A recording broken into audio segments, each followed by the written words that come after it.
Je trouve ça franchement dingue de constater à quel point, tous autant que nous sommes, nous avons été confrontés au moins une fois dans nos vies au poids du regard de l'autre. Moi-même, pendant des années, j'ai attendu l'approbation des personnes de mon entourage pour pouvoir me dire que peut-être, parfois, éventuellement, lorsque je dérape, je suis quelqu'un d'aimable, de bien, de gentil, d'intelligent, de valeur, etc. Et même aujourd'hui, malgré tous les outils dont je dispose et les quelques années de travail personnel que j'ai maintenant derrière moi, je peux me retrouver encore confrontée à ce phénomène et à cette invitation de la vie à creuser mon travail sur le sujet. Et donc, je me suis quand même demandé pourquoi est-ce qu'on a tant besoin du regard de l'autre pour avancer, et voici ma théorie.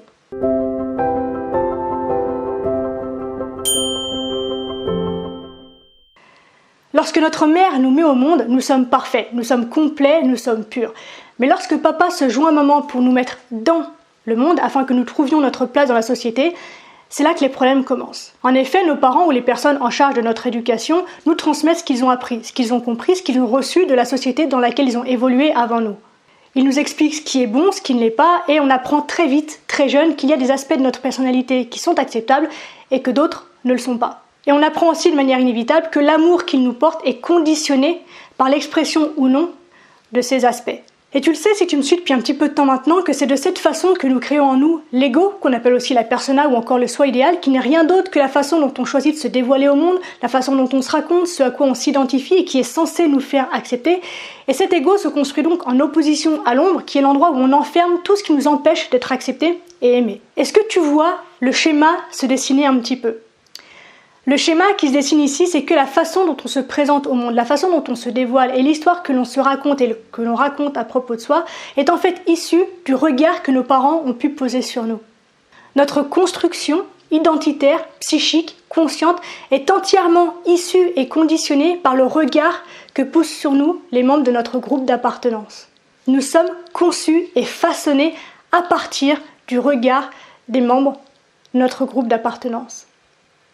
Et si on a envie d'aller un tout petit peu plus loin, ne serait-ce que d'un point de vue évolutionniste, le fait d'être accepté par le groupe garantit en fait notre survie, puisque un individu qui se retrouve exclu du groupe est à la merci de tous les prédateurs présents dans la nature. Donc, être vu et considéré par les membres de son groupe est en fait une question de vie ou de mort. Alors évidemment, aujourd'hui c'est moins évident et c'est moins indispensable, mais notre cerveau évolue à son rythme et il peut avoir quelques temps de retard sur certains sujets. Ou peut-être que c'est la société qui a quelques temps d'avance, mais c'est un autre débat. Mais du coup, ce qui est important à retenir ici, c'est que notre survie, notre intégrité, à la fois morale, émotionnelle, psychique et physique, inconsciemment dépend de la qualité du regard que notre entourage pose sur nous. Et la notion d'entourage peut être étendue à tous les individus puisque le groupe aujourd'hui c'est l'humanité. Grâce à Internet, on sait qu'il faut être accepté par l'humanité tout entière pour pouvoir être accepté, aimé et donc intégré et survivre. Mais du coup, est-ce qu'il est possible de survivre autrement qu'à travers le regard des autres ? Eh bien, j'ai une bonne nouvelle, la réponse est oui, et voici 3 pistes pour que tu puisses y parvenir.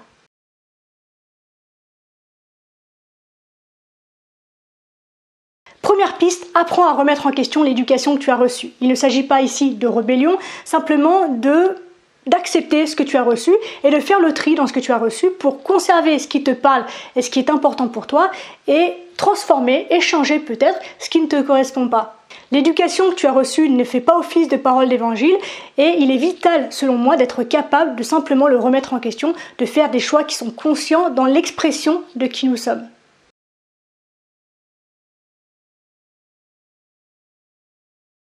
Deuxième piste, comprends que ce que tu dis que tu es, ce n'est pas ce que tu es. Comme tes parents avant toi, c'est un regard que tu poses, c'est une histoire que tu as appris à raconter à ton propos, mais ce n'est pas toi. Au pire, c'est complètement faux, au mieux, c'est incomplet et biaisé.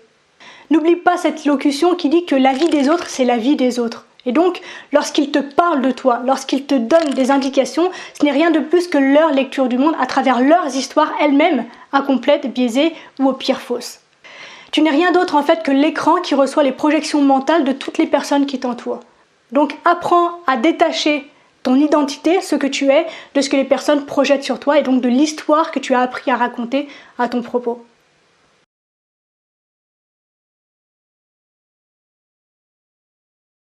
Troisième et dernière piste, apprends à être suffisamment bien avec toi-même pour ne plus rien avoir à prouver à qui que ce soit. Quand tu es ancré dans ta posture, dans ta personne, dans ton individualité, dans la certitude de qui tu es, de là d'où tu viens et de là où tu vas, le seul regard qui compte, c'est le tien. On arrive déjà à la fin de cette vidéo, merci de l'avoir regardée jusqu'au bout, j'espère qu'elle t'a plu, si c'est le cas n'hésite pas à me le faire savoir et à m'encourager en mettant un petit pouce bleu, un commentaire, en partageant ou encore en t'abonnant à la chaîne.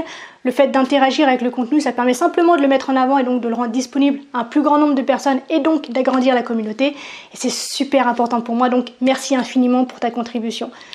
Je suis toujours Marie Perron, je suis toujours coach spécialisée dans le shadow work et si tu as envie qu'on aille plus loin ensemble sur tous ces sujets-là, sache que tu peux réserver gratuitement un appel avec moi en cliquant dans le lien sur le petit i là-haut ou le premier lien qui se trouve en description.